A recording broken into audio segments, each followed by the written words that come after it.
Welcome to the Salmon Runs YouTube. Enjoy the video. In this video, I will explain how to set up a PlayStation 5. Begin by gently unboxing your new console and all its essential accessories from the package. Make sure to carefully attach the included stand securely. It works perfectly for both upright and flat positioning, providing excellent stability.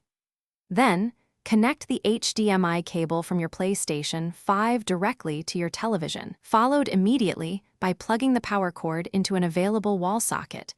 This gets you ready for the next step. Now it is time to connect your new DualSense controller. Use the included USB-C cable to plug your controller directly into one of the USB ports on the front of your PlayStation 5 console. Once connected, simply press the large PlayStation button in the center of the controller.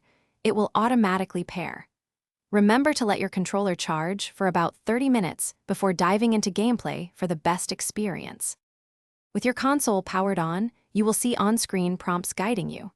Here, set up your internet connection, choosing between a fast Ethernet cable or your home Wi-Fi network. It is really important to ensure your PlayStation 5 is connected online. This allows it to automatically download and install any crucial system software updates.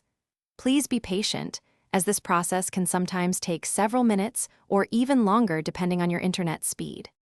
Next, you will want to create a new user profile. This personalizes your experience on the PlayStation 5 console, making it truly yours. If you have an existing PlayStation Network account, you can sign in directly. Otherwise, it is easy to create a brand new one. Signing in links your console to all your game saves, digital purchases, and enables you to enjoy online multiplayer with friends. Thanks for watching. Consider subscribing if we helped you.